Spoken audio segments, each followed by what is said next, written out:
السلام عليكم ورحمة الله وبركاته. معاكم مهندس محمد عبد الواحد. ان شاء الله النهارده هنكمل مع بعض النهارده مجموعة الفيديوهات الخاصة بالبي اي دي كنترولر باستخدام برنامج سيماتيك مانجر، وازاي النهارده على برنامج الوين سي كونفرت. اللي احنا كنا المفروض هنكمله النهارده ان شاء الله، اللي احنا هنبدأ نربط. احنا خلصنا الثلاث سيستم عندنا، جربناهم مع بعض وعملنا تيست عليهم. اللي ان شاء الله هنبدأ نعمله مع بعض النهارده، اللي احنا هنربط او هنعرض، هنعمل فيس بليت الخاصه بالبي اي دي على برنامج الون سي سي. قبل ما نشتغل على برنامج الون سي سي، في كام حاجه عاوزين نجهزها في السوفت وير بتاعنا، دي هتساعدنا واحنا شغالين في الون سي سي. هنفتح مع بعض الداتا بلوك اللي هي بي اي دي داتا دي. في شويه قيم هستخدمها وانا حاجات هستخدمها في الون سي سي، زي مثلا ايه، مبدئيا الليفل جين دي انا هحتاجها. في عندنا كمان اللي هي ال ام ان الاوت بتاعت الفانكشن، اللي هي قيمة الكنترول قيمة فتحة الكنترول فالف، فتح من 0 ل 100%، كام في المية بالظبط فتحة الكنترول فالف. فأنا همسح دول قطعا، نمسح دول، هنيجي هنا انتر، هنعمل ليفل اندرسكور ال ام ان ريال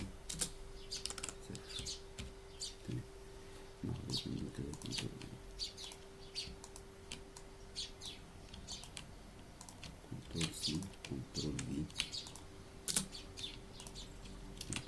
تمام، هنا دي هتبقى ليفل ماكس، ودي هتبقى ليفل مينيمم. دي هتبقى ايه، 100. الماكسيمم فاليو بتاعت اللي خاصه بالليفل هتبقى 100. تمام، زد نمسح ده، هناخده كلهم كنترول سي انتر كنترول في. ده هيبقى الفلو جين، وده هيبقى الفلو ال ام ان، وده هيبقى الفلو بسبب ان الكونتين اللي هو الفلو الليفل الرينج بتاعهم مختلف. يعني الليفل من 0 ل 100 والفلو من 0 ل 10. انا لازم احط الكونتين دول في الداتا بلوك، عشان لما اجي اعرضهم في الوين سي سي، انا لو كان الاثنين زي بعض بالظبط كنت استخدمت رقم ثابت في الفيس بيت اللي هعمله، ثبت والله الماكسيمم بتاع سواء في الترند او في البار اللي هنعمله ان شاء الله، حط الماكسيمم 10 او 100. لكن انا عندي هنا الاثنين ماكسيمم مختلفين عن بعض. في الحاله دي انا هستخدم تاج، والتاج ده كل مره هستخدم تاجين، وكل مره فيس بيت لما تفتح مره هتقرا التاج ده الخاص بال100، ومره هتقرا التاج الخاص ايه بال10. فعشان انا اضطريت ان انا اعمل ايه، ان انا احط القيم دي في الداتا بلوك. اوكي ماشي، اسمها نفس الاسم، دي فلو ماكس وفلو مينيمم.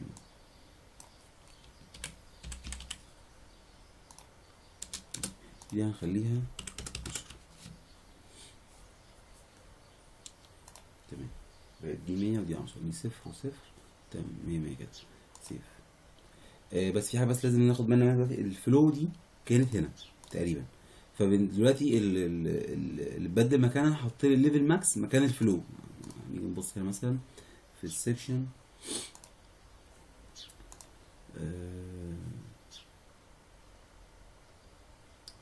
السكشن هو البي اي دي ده، هنيجي هنا الخاصة بالفلو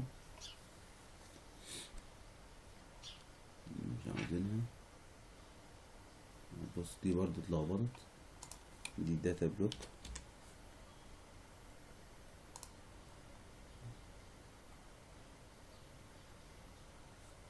دي كده انا همسح الدايرة دي خالص ملهاش لازمة، وهمسح دي برضو ملهاش لازمة. تمام، دي كانت الخاصة اللي كنا عملنا، احنا لو تفتكروا كنا عملنا زي تيست كده، افترضنا ان الليفل هو بريشر، فدي الفانكشن اللي مش محتاجينها. هنا بقى دي اتحولت بقت بي اي دي داتا ليفل ماكس، فدي لا انا مش عاوز دي، انا عاوز بي اي دي داتا اللي هي فلو جين. عاوزين فلو جين، فلو جين. تمام.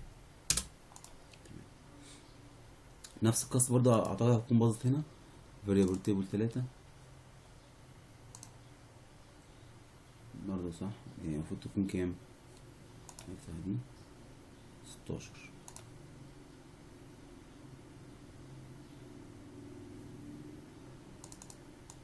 بيكون 16.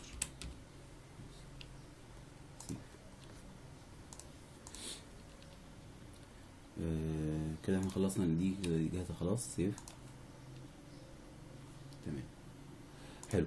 دلوقتي برضو هنعمل حاجتين كده في هنا ايه في السكشن ده.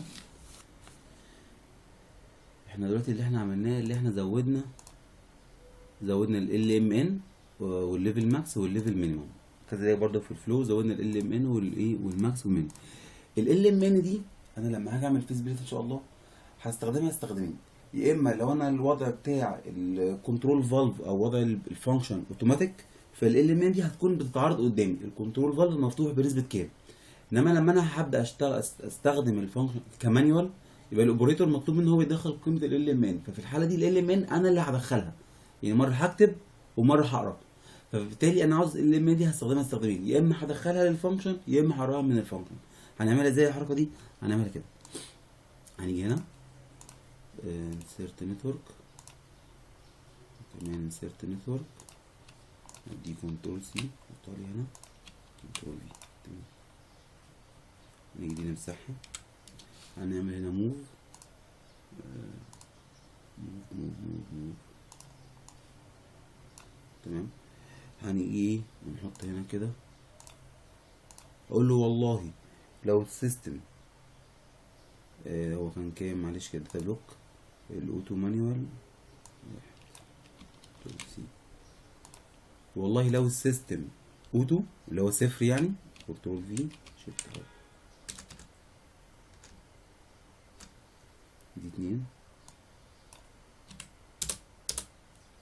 لو السيستم لو القيمه دي بصفر انا هدخلها ان شاء الله من السكادا. لو السيستم شغال او اللي هو الفانكشن شغاله بوضع اوتوماتيك، هاخد الاوتبوت بتاع الفانكشن اللي هو ال ام بتاع الفانكشن هحطه في ال ام في الداتا بلوك اللي انا عملتها دلوقتي. دي اللي هيتعرض عندي فين؟ في السكادا. هنيجي هنا برضو نشوف ال ام من اوت كانت كام. في عندنا 2 ال ام من اوت، في ال ام دي وفي ال ام بريفرال. ال ام دي القيمه اللي معروضه من 0 ل 100، وممكن اتحكم في الرينج بتاعها من 0 ل 100 من 0 ل 50 زي ما انا عاوز. الاوتبوت التاني الاوتبوت اللي هيطلع على الايه، على الانالوج اوتبوت كارد اللي هو من الاخر هيطلع على الكنترول فالف. فدي اللي انا هستخدمها عشان اعرض على ايه عندي في السكاد. هاخد دي كنترول سي واروح جاي هنا كنترول في، دي برضو 2. تمام كده الاول بتاع الفانكشن هحطه عندي فين بقى؟ انا في داتا بلوك اللي هي بي اي دي داتا ليفل ال ام ان. تمام كده انا في الحاله دي لما شغال اوتوماتيك الاول بتاع الفانكشن هتحط لي في الرينج في الفاريبل ده، وده انا هعرضه عندي فين؟ هعرضه عندي في السكاد. ناخد ده كنترول سي، ناخد ده وده مع بعض كده كنترول سي كنترول في. تمام. هاجي هنا احط بقى ايه العكس. لو انا شغال مانيوال القيمه دي لو بواحد انا شغال ايه مانيوال، هقول له بقى هات لي القيمه اللي الراجل الاوبريتور هيدخلها اللي هي برضه نفس الرقم ده نفس الفاريبل ده كنترول سي كنترول في. حطه لي فين؟ هحطه في قيمه المانيوال فاليو بتاعت الفانكشن. انا هقول له انا عاوز الفانكشن او عاوز الكنترول فالف يشتغل على النسبه دي على 20% 30% 40%. انا بعمله انا عاوزها كده ايا كان بقى السيت بوينت ايا كان البروسيس فاليو انا عاوز القيمه كده. ناخد الرقم ده كده كنترول سي ونروح جاي هنا نحط لنا كنترول في، ودي برضو 2.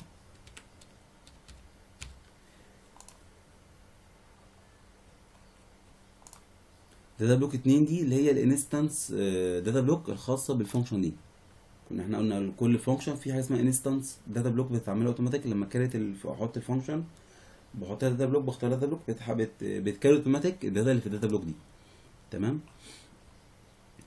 فعندنا ايه كانت هي داتا بلوك 2. تمام كده احنا خلصنا اول ايه، اول سيستم بتاعنا. هنعمل نفس اللي عملناه ده في التاني.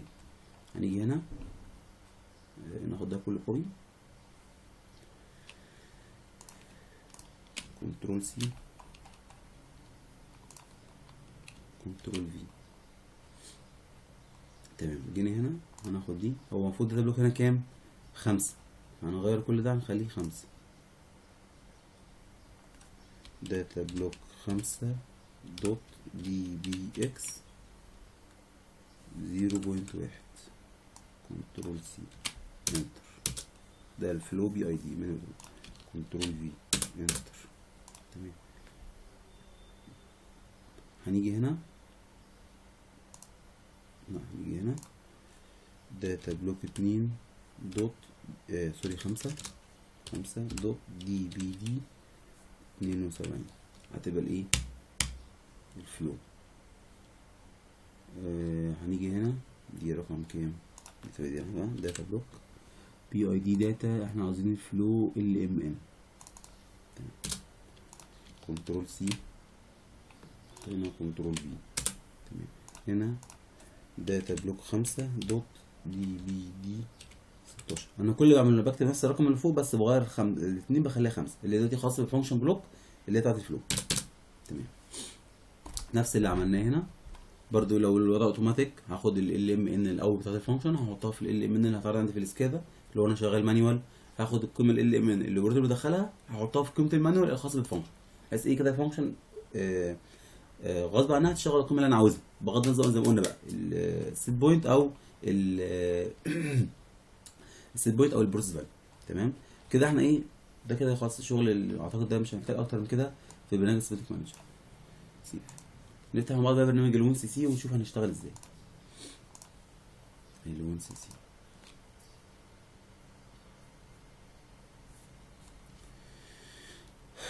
هنعمل برنامج اول جديد خالص. بس اول نعمل داونلود، جاهزين. عندنا هنا كونكشن تي سي بي اي بي، فانا محتاج اي بي اشتغل بيه.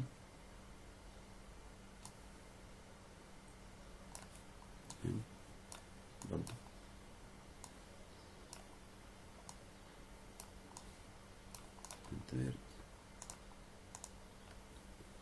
في حاجه بس عايز ابص عليها في الهاردوير. لازم نعرف الاي بي بتاع البروسيسور كام. احنا شغالين الاي بي بتاعنا 192 168 01 عشان نحتاج الاي بي ده وانا بشتغل في برنامج اللون سي سي. تمام نيجي هنا بقى هنعمل نيو بروجكت، سنجل يوزر بروجكت. اوكي هنسميه بي اي دي. هنحطه فين؟ سي بي اي الكتريكال كنترول دي سي. تمام هنسميه بي اي دي كريت. هو هيعمل فولدر يحط جواه السوفت وير اوتوماتيك يعني كده كده.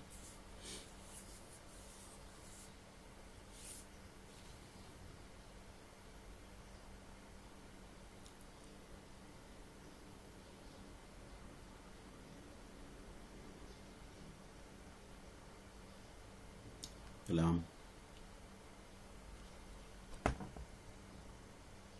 تمام اول حاجه بقى نبدا نعملها هنيجي هنا ماي كمبيوتر، او لو عندك كمبيوتر الكمبيوتر متعرف جهاز خاص. اوكي هنيجي هنا نقول له اد نيو درايفر، اعمل بيه كونكشن يعني. هنختار اس 7 سيماتيك اس 7 بروتوكول.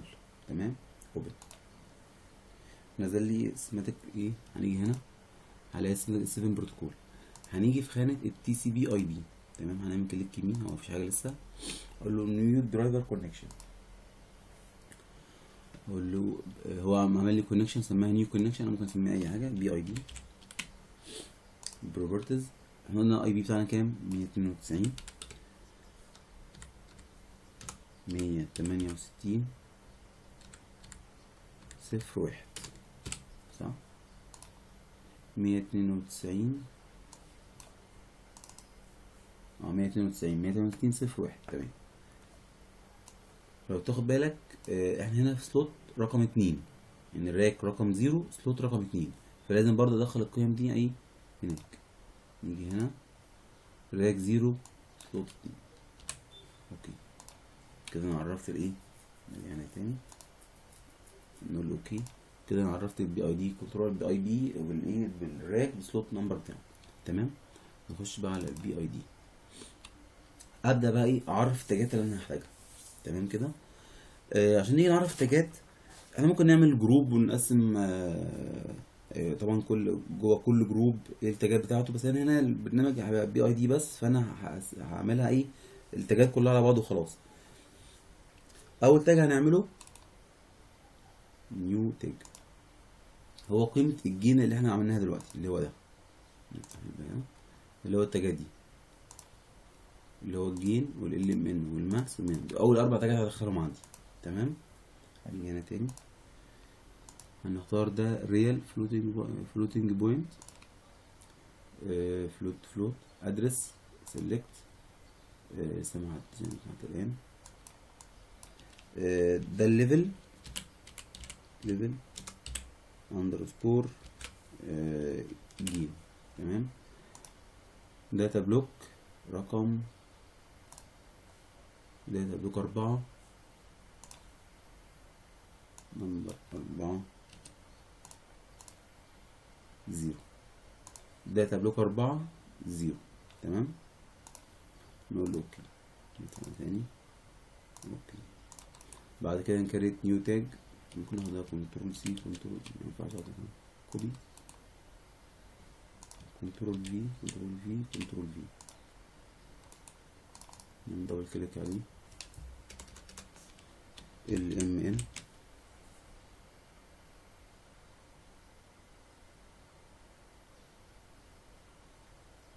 سيلكت 4 داتا بلوك 4 والادرس رقم 4.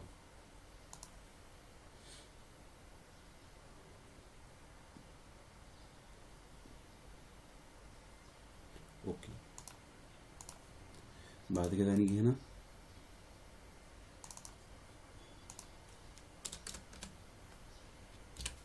ماكس رينج سيلكت 4 8. اوكي. بعد كده مينيمم رينج ده كان 8 يبقى ده 12. اوكي يعني ماشي نفس الترتيب اللي هنا اللي هو كان 0 4 8 12. تمام. بعد كده هضيف تاني هضيف شويه تاجات من الايه من الانستنس بلوك. زي ايه مثلا قيمه الاي ودي. انا لما بدخل انا عندي هنا الجين انا بدخل برضو الاي ودي، انا بدخل البي والاي ودي بثلاث قيم بدخلهم عشان ابدا اشوف ايه رد الفعل الخاص بالكنترول فالف. نيو تاج هنسميه ليفل اهو. تمام. هنا دي في الحته دي بالذات هلاقي لعبه شويه، مش هعملها فلوت تو فلوت، هتبقى فلوت تو انساين دبل وورد. تمام. وهغير هعمل لينير سكيلينج هنا هتبقى من 0 ل 100,000 ودي من 0 ل 100 عشان لما ادخل عندي رقم لو مثلا دخلت 1000 ثانية من غير ما اعمل سكيلينج ده هيفترض هي ثانية، فانا بالوضع ده الواحد يعني واحد، الاتنين يعني اتنين، العشرة يعني 10. تمام. اوكي نعد بس الادرس الاول. الادرس بتاعنا كام؟ احنا عندنا هنا الداتا بلوك الخاصة بالليفل داتا بلوك 2. نيجي هنا داتا بلوك 2 الجزء الخاص بالبي اي اللي هو الاي اللي هي 24 يبقى داتا بلوك 2 24. اوكي تمام. نروح عاملين الليفل دي ناخد دي كوبي بيست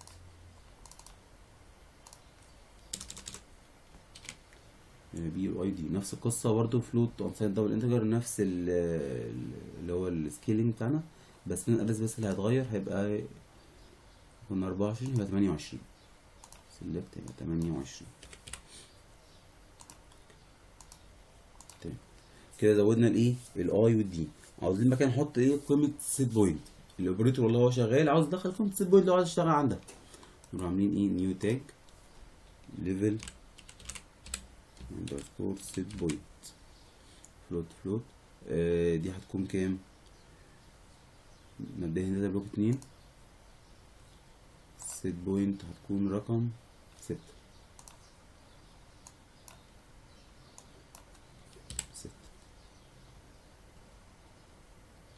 اوكي تمام.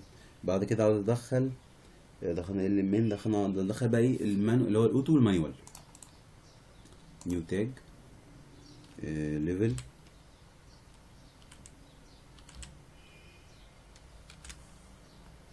اوتو اندرسكور مانيوال. ده هيبقى ايه؟ هيبقى باينري سيلكت ده بلوك 2 صفر واحد، صفر بيت رقم 1. اوكي. بعد كده عاوز ادخل، دخلنا المانيوال اوتو، دخلنا الماكس رينج واللو رينج. اخر حاجه اعملها عاوز ادخل اللي هو الايه الكرنت فاليو اللي هو البي في. نيو تاج ليفل اكتوال. ده هيكون فلوت نمبر فلوت. ده الرقم ده كام؟ لوكس انالوج انبوت الهادي. داتا بلوك 1 0. سيلكت داتا بلوك 1 0. اوكي. دي كده كل الحاجات برضو ان شاء الله اللي هنحتاجها الخاصه بالفانكشن الاولاني او بالكنترول فالف الاولاني، عشان احط اعرض البي اي دي الخاصه بيه على السكادب ايه على برنامج لوت سي. نفس دول كلهم هنعملهم لمين؟ زي عملنا الليفل هنعمل الفلو. كنترول سي كنترول في، نعدل حاجتين، نيجي هنا نعمل فلو جيم. ده كان 4 0. الفلو كام يا باشا؟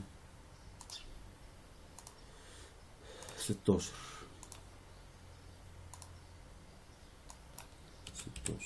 اوكي. نيجي هنا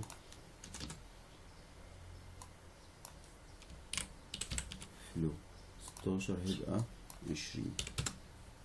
انا بزود 4، انا ماشي ايه بزود 4 يبقى 16 20 24 28. بعد كده هنا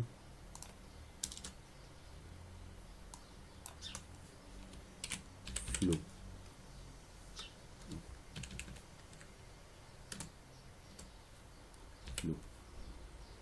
احنا قلنا كام؟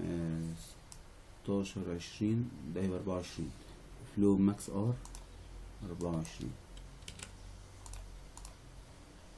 بعد كده فلو مينيموم ار لارنج يعني. فلو قلنا كام؟ هندور 24 28. اوكي تمام. بعد كده الليفل اي هنمسح دي. فلو دي هنخليها زي ما هي، بس هنغير دي هنخليها 5 انستنس بلوك. اوكي. دي هنخليها فلو، ودي هنخليها 5. دي هنخليها فلو، ودي هنخليها 5. دي هنخليها فلو، ودي هنخليها 5. دي هنخليها فلو، دي مش هنخليها 5، دي هنخليها 4. صح؟ تأكد برضو 1 4. كده احنا دخلنا كل القيم كل التاجات اللي احنا محتاجينها عشان نبدأ نعرضها ان شاء الله على برنامج الايه الOMC. ده كده كان الجزء بتاع النهارده. ان شاء الله باذن الله الفيديو الجاي هنبدا نعمل ايه الجرافيك، ونشوف بقى ازاي نعرض ان شاء الله باذن الله.